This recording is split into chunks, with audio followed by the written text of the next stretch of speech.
I love to travel with my children, but what if, like me, your baby threw up all over the passenger next to you on the plane and it wasn't your husband, a total stranger?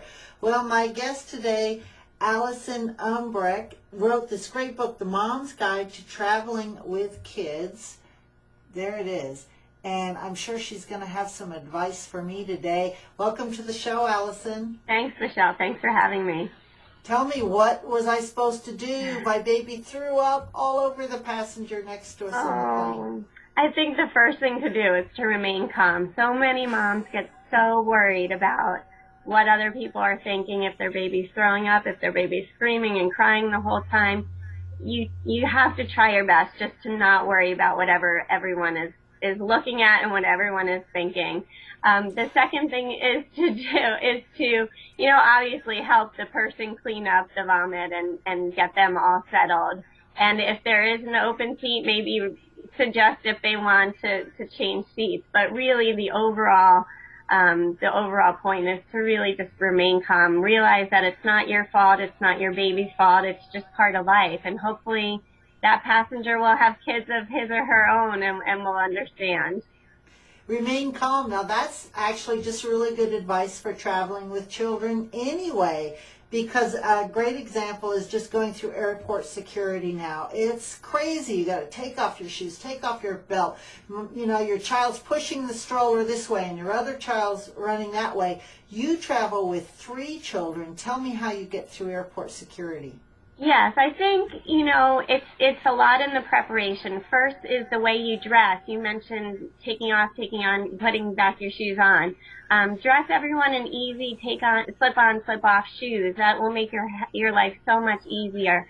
Realize that metal, such as on overalls, if you put your child on overalls, that may set off the security sensor.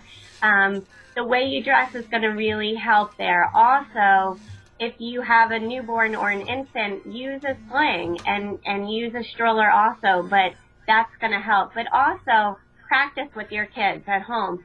Explain to them, we're going to have to put our bags on the belt, we're going to have to walk through the security sensor.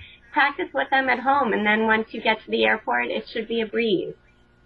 I love that practice, because when my little girl was first going into kindergarten, I took her to the school during that summer before kindergarten started. We actually practiced her going into school and saying goodbye. So you could set up a sort of security in your kitchen at home and practice taking your shoes on and off and quickly going through security. And what a great idea. Absolutely. Another tip that will help too is certain airports, depending on how busy of a travel day it is, certain airlines at certain airports will allow either your spouse or another adult to have a gate pass, and that means that they're not flying, but that's secure. It's specifically for them helping you and your children to get to the gate, and that could be a lifesaver. That can be a lifesaver, especially with 3 children.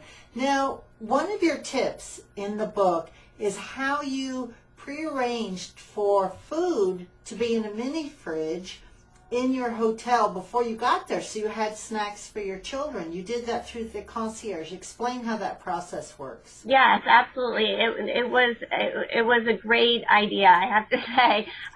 We called the concierge prior to our trip and explained that we had our room with our kids, and was there any way they could arrange for food shopping. And it worked out great. We arrived at the hotel, and I had sent them a list before we arrived. I arrived at the hotel, and the food was waiting there in our refrigerator.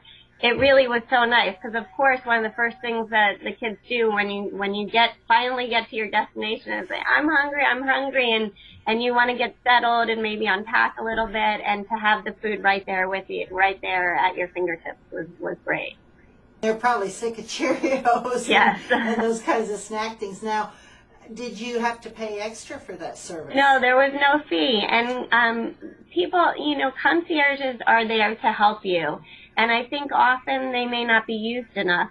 Certain people may use them to organize activities or make dinner reservations, but their job is to help you and to make your stay easier and more memorable. it seems a little intimidating, though, to use a concierge and then not pay them. We're so used to in this country, paying for service. Should we tip? Yes, I think it's a good idea. I mean, it's definitely up to the individual's decision, but if you feel like the concierge has really helped you or gone out of their way to help you, I think it is a good idea to tip them. Now, obviously, you have to be in maybe a little bit nicer hotel to have concierge service to start with. When do you make a determination to stay in a nice hotel or just to stay in a bottom line budget hotel? That's a great question, Michelle. I mean, I'm seeing more and more families these days. They want value. They may not be so worried about the exact price, but they want value. And when you compare a mid-range hotel to a more luxurious hotel, the more luxurious hotel may offer free breakfast. It may offer kids eat free. It may offer that the kids camp is free. And you really have to weigh those options when you're comparing the hotels. Okay, so like anything, you've got to shop for it and see what works. One last tip, what do you do if your plane's been canceled or you have a really long layover? Great question.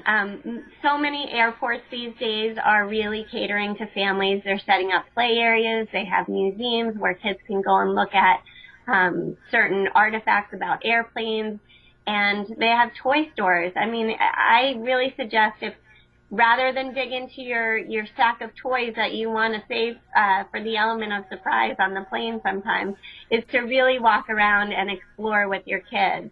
Certainly if you have the DVD player, you can put the movie on, but if you can save that for the airplane, all the more better.